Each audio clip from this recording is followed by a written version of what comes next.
नमस्कार दोस्तों, आज हम लोग क्लास 12th की केमिस्ट्री में सेकंड चैप्टर विलयन में हिमांक में अवनमन का अध्ययन करेंगे। प्रश्न आता है, हिमांक में अवनमन क्या है? हिमांक के अवनमन को ग्राफ द्वारा समझाइए। सिद्ध कीजिए कि हिमांक में अवनमन एक अणुसंख्यक गुणधर्म है। हिमांक में अवनमन के द्वारा अवाष्पशील विलेय का आणविक द्रव्यमान कैसे ज्ञात करते हैं?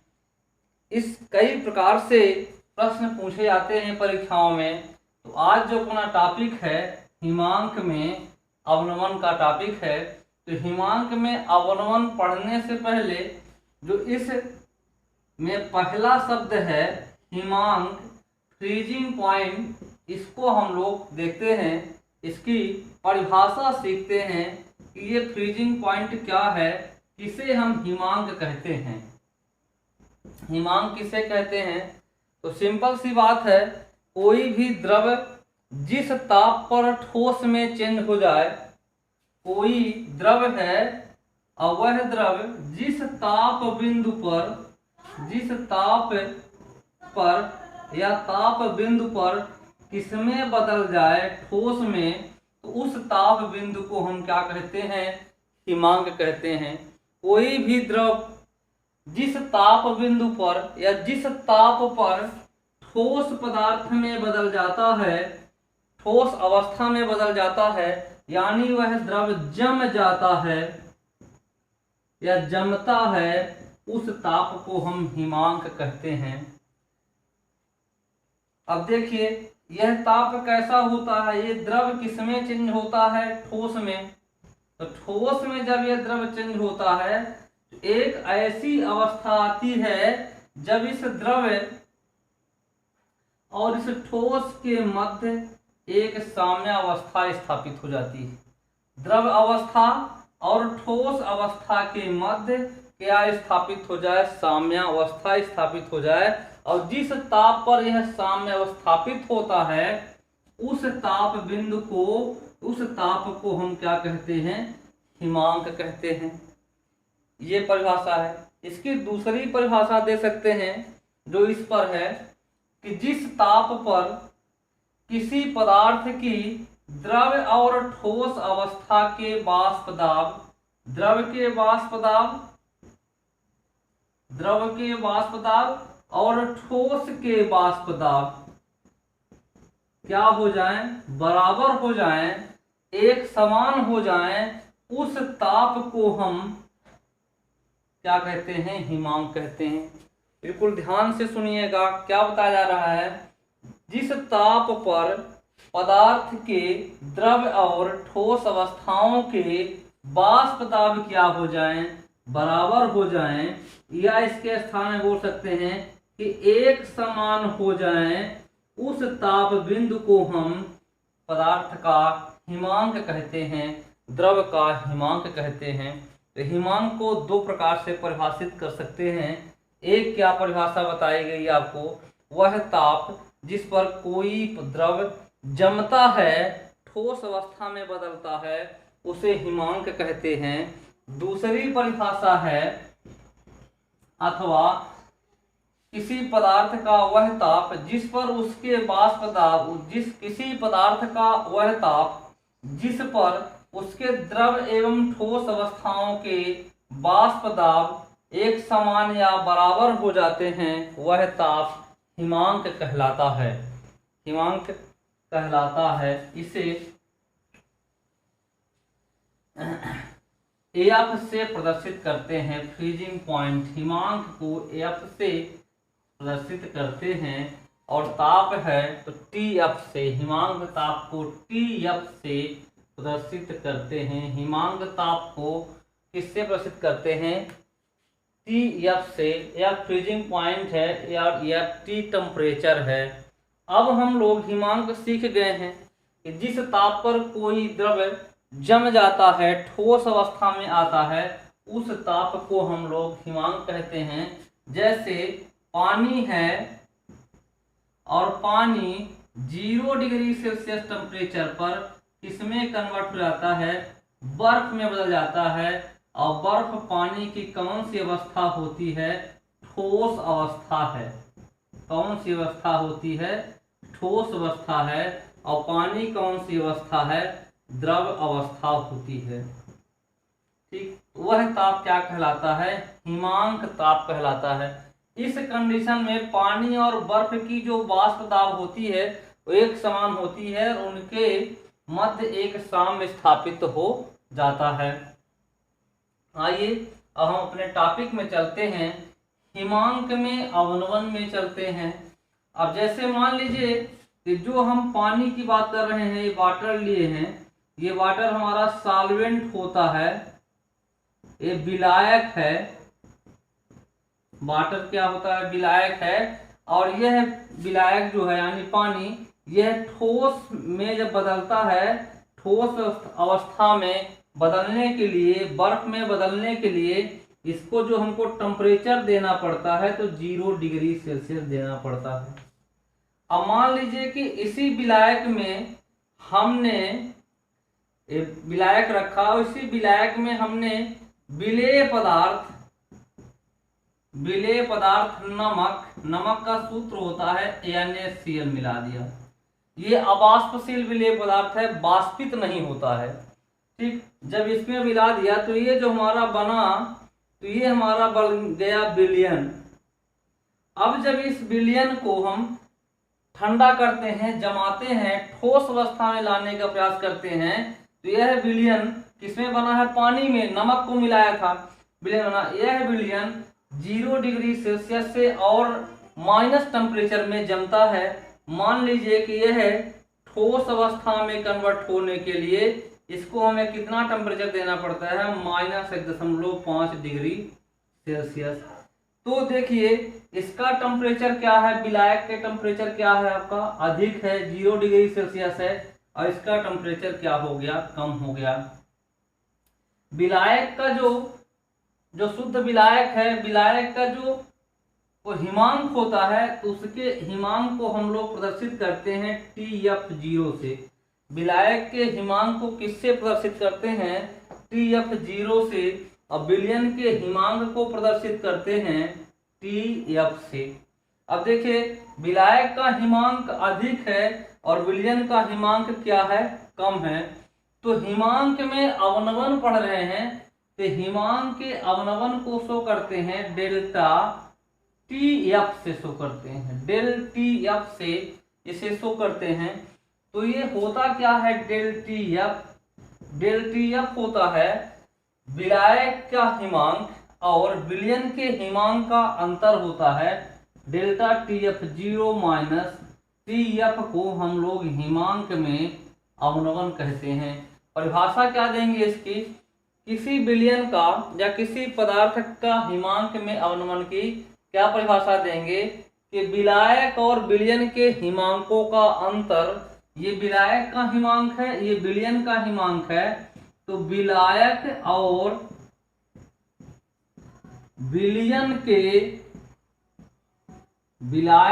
विलयन के हिमांकों का अंतर हिमांक में अवनमन कहलाता है। ये आपकी पहली परिभाषा हो गई। पहली परिभाषा क्या हो गई आपकी? विलायक और विलयन के हिमांकों का अंतर हिमांक में अवनमन कहलाता है। ठीक, अब आइए इसकी दूसरी परिभाषा देखते हैं। दूसरी परिभाषा क्या थी? ये हमारा विलायक था। विलायक से मतलब है हम इसमें क्या लिए हैं? वाटर लिए हैं। इसका हिमांक कितना था? 0 डिग्री सेल्सियस। पानी का हिमांक 0 डिग्री सेल्सियस। अब हमने इसमें क्या मिला दिया? NaCl मिला दिया। NaCl मिला दिए तो हमारा क्या बन गया? विलयन बन गया। और यह विलयन को मान लीजिए यह विलयन 0 से कम टेम्परेचर पर जमता है, ठोस अवस्था में बदलता है। ये कितने में लगभग बदलेगा? माइनस पर जाएगा तो -1.5 डिग्री सेल्सियस पर जमता है। तो यह टेम्परेचर क्या है? कम है। यह क्या है? अधिक है। यानी क्या बोल सकते हैं? जब किसी विलायक में कोई अवाष्पशील, कैसा? अवाष्पशील विलेय मिला देते हैं तो जो विलयन प्राप्त होता है उसका हिमांक क्या होता है? कम हो जाता है। और हिमांक में यह कमी हिमांक में अवनमन कहलाती है। क्या बोलेंगे, जब किसी विलायक में कोई अवाष्पशील विलेय पदार्थ मिला देते हैं तो प्राप्त विलयन का हिमांक कम हो जाता है। विलयन के हिमांक में यह कमी हिमांक में अवनमन कहलाती है, जिसे डेल्टा टीएफ से प्रदर्शित करते हैं। दूसरी परिभाषा है, आपको दो परिभाषाएं बताई गई। पहली परिभाषा है, क्या है, विलायक और विलयन के हिमांकों का अंतर हिमांक में अवनमन कहलाता है। दूसरी परिभाषा है, जब किसी शुद्ध विलायक में कोई अवाष्पशील विलेय मिला देते हैं तो प्राप्त विलयन का हिमांक विलायक के हिमांक से कम हो जाता है, जिसे हिमांक में अवनमन कहते हैं। अवनमन का मतलब होता है कमी, अवनमन का मतलब होता है घटना, कम होना। तो आशा करता हूं कि आपके हिमांक में अवनमन और हिमांक समझ में आया होगा। अब प्रश्न पूछता है, हिमांक को ग्राफ द्वारा समझाइए या ग्राफी निरूपण दीजिए। प्रश्न पूछता है अथवा करके, हिमांक एक अणुसंख्यक गुण है, समझाइए। हिमांक में अवनमन एक अणुसंख्यक गुण है, समझाइए। तो आइए देखते हैं इस प्रश्न को हम लोग। हिमांक में अवनमन, हिमांक में अवनमन एक अणुसंख्यक गुण है, समझाइए। अणुसंख्यक गुण है, समझाइए। दूसरा प्रश्न आता है, हिमांक के अवनमन को ग्राफ द्वारा समझाइए। हिमांक के अवनमन को ग्राफी निरूपण द्वारा समझाइए या ग्राफ द्वारा समझाइए। तो आइए, अपना टॉपिक है हिमांक में अवनमन एक अणुसंख्यक गुण है। इसका उत्तर देखते हैं। तो देखिए, जब हम हिमांक के अवनमन को समझते हैं तो हमारे पास क्या रहता है, विलायक है, विलयन है और ताप है। तो विलायक की वाष्प दाब होती है, विलयन की वाष्प दाब होती है, विलयन की वाष्प दाब होती है और ताप होता है। तो हम क्या करते हैं कि जो विलयन है उसमें विलायक की वाष्प दाब, विलयन की वाष्प दाब और ताप के मध्य एक ग्राफ खींचते हैं।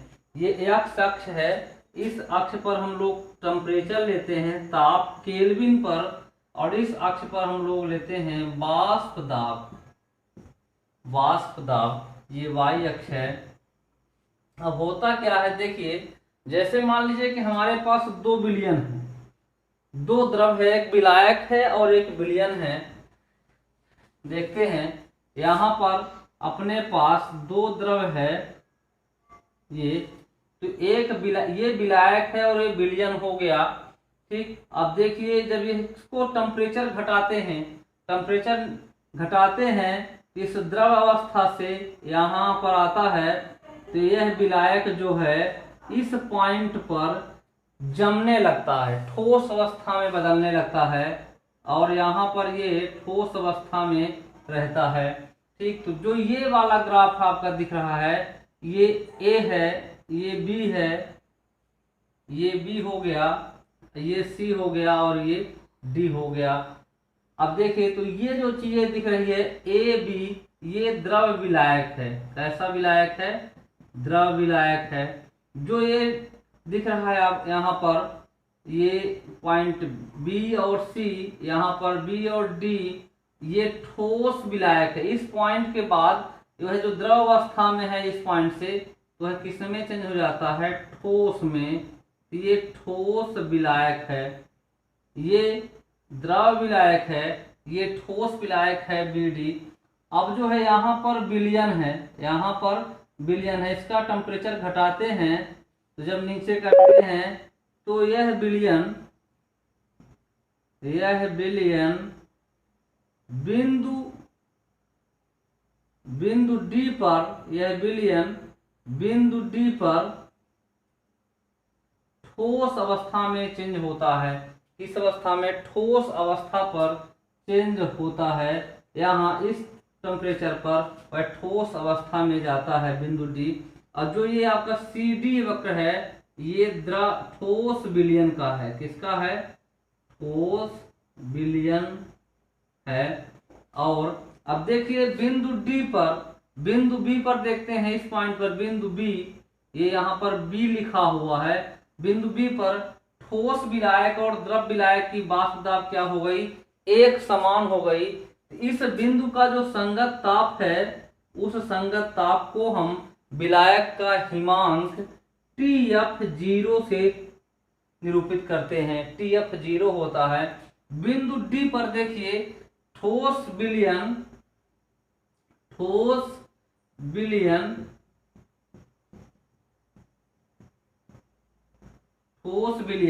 और ये जो दिख रहा है DE वक्र ये द्रव विलयन है। ठोस विलयन और द्रव विलयन की वाष्प दाब आपस में एक समान होती है बिंदु डी पर। अतः बिंदु डी का संगत ताप जो होगा वो क्या होगा? TF होगा, विलयन का हिमांक होगा। और इनका जो अंतर होता है वही अंतर डेल्टा TF हिमांक में अवनमन कहलाता है। जब विलयन और विलायक की वाष्प दाब और ताप के मध्य ग्राफ खींचते हैं तो यहाँ पर ये द्रव विलायक है। द्रव विलायक में टेम्परेचर घटाते हैं, जब कम करते हैं तो बिंदु बी पर यह द्रव विलायक किसमें कन्वर्ट होता है? ठोस विलायक में। तो बिंदु बी पर ठोस विलायक और द्रव विलायक की वाष्प दाब एक समान होती है, यानी बराबर हो जाती है। अतः बिंदु बी का संगत ताप TF0 विलायक का हिमांक कहलाता है। इसी प्रकार द्रव विलयन का जब टेम्परेचर घटाते हैं तो बिंदु डी पर ठोस विलयन और द्रव विलयन के वाष्प दाब एक समान हो जाते हैं। अतः बिंदु डी का संगत ताप TF विलयन का हिमांक कहलाता है। और आगे देखते हैं अब प्रयोगों द्वारा क्या पाया गया है। प्रयोगों द्वारा ज्ञात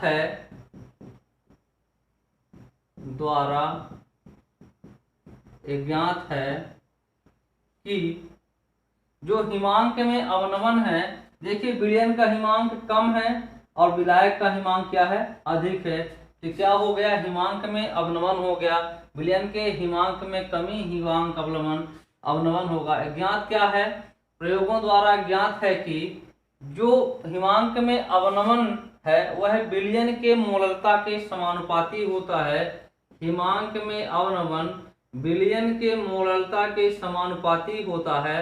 अतः यह एक क्या हो गया? अणु संख्या गुण हो गया। मतलब ऐसे गुण जो विलेय की कणों की संख्या या मात्रा पर निर्भर करते हैं, सांद्रण की विधियों पर निर्भर करते हैं, उन्हें अणु संख्या गुण कहते हैं। और आगे देखते हैं, अब इस समानुपातिक चिन्ह को हटाते हैं, एक किसी कांस्टेंट राशि का गुणा करते हैं तो डेल्टा TF बराबर होता है KF इंटू M। ये दूसरा समीकरण आपको मिल गया, नंबर 1 और नंबर 2। यदि M बराबर 1 हो, यदि विलयन की मोललता 1 हो तो क्या हो जाता है? 1 हो जाएगा। तो डेल्टा TF बराबर KF हो जाता है समीकरण 3। अब समीकरण 3 से इस KF की परिभाषा, KF क्या है? KF एक स्थिरांक है। इस स्थिरांक का नाम है, KF को कहते हैं मोलल अवनमन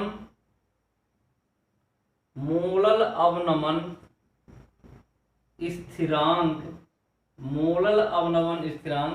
या इसको बोलते हैं क्रायोस्कोपिक स्थिरांक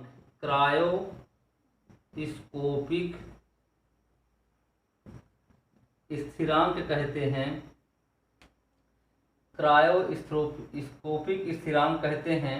अब हम इस समीकरण 3 से मोलल अवनमन स्थिरांक यानी KF की परिभाषा नोट करेंगे। तो KF की परिभाषा क्या बोलेंगे कि मोललता, जब किसी विलयन की मोललता 1 हो, मतलब 1 मोलल विलयन हो, तो 1 मोलल विलयन के हिमांक में जो कमी होती है, हिमांक में जो अवनमन होता है, उसे मोलल अवनमन स्थिरांक कहते है। एक मोलल विलयन के हिमांक में होने वाली कमी को, हिमांक में होने वाले अवनवन को मोलल अवनवन स्थिरांक या क्रायोस्कोपिक स्थिरांक कहते हैं। दूसरे प्रकार से कैसे बोल सकते हैं कि 1000 ग्राम विलायक में 1000 ग्राम विलायक में एक मोल अणु विलेय होने पर एक मोल अणु विलेय करने से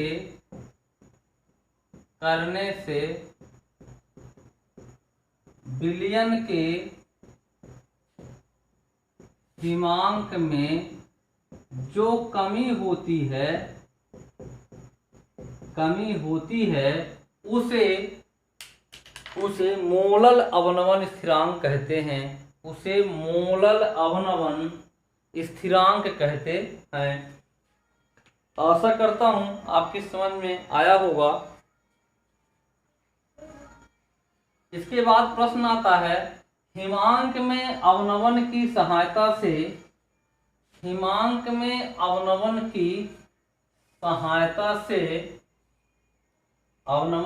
सहायता से विलेय का आणविक द्रव्यमान कैसे ज्ञात करते हैं। प्रश्न है, हिमांक में अवनवन द्वारा अवाष्पशील विलेय के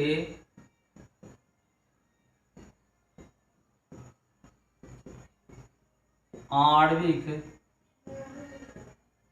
द्रव्यमान की गणना के लिए व्यंजक। अवाष्पशील विलेय के आणविक द्रव्यमान की गणना के लिए व्यंजक। तो देखिए, हम जानते हैं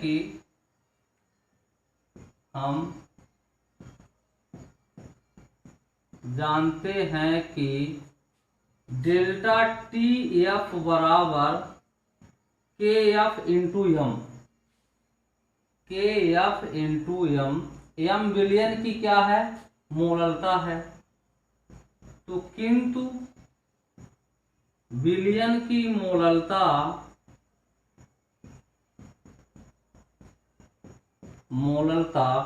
एम बराबर होता है WB गुणे 1000।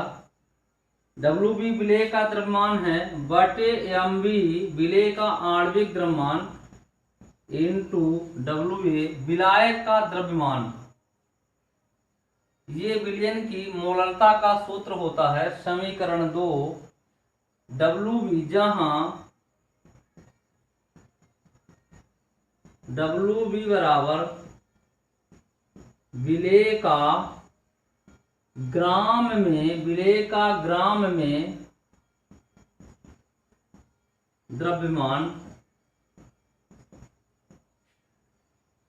MB बराबर विलेय का आणविक द्रव्यमान, WA बराबर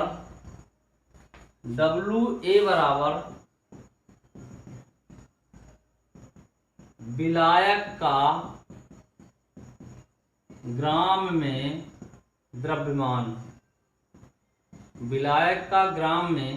द्रव्यमान, समीकरण 1 व 2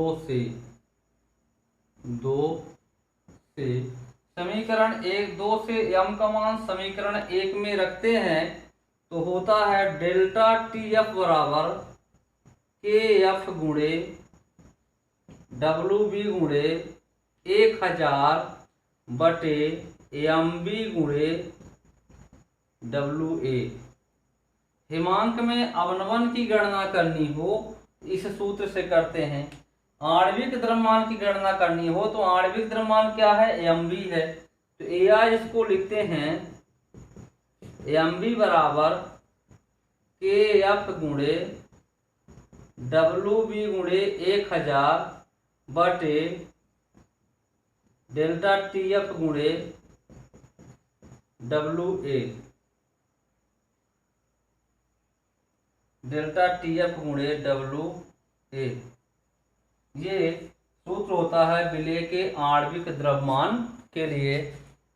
तो इसको अच्छे से पढ़ेंगे, बहुत महत्वपूर्ण टॉपिक है। धन्यवाद।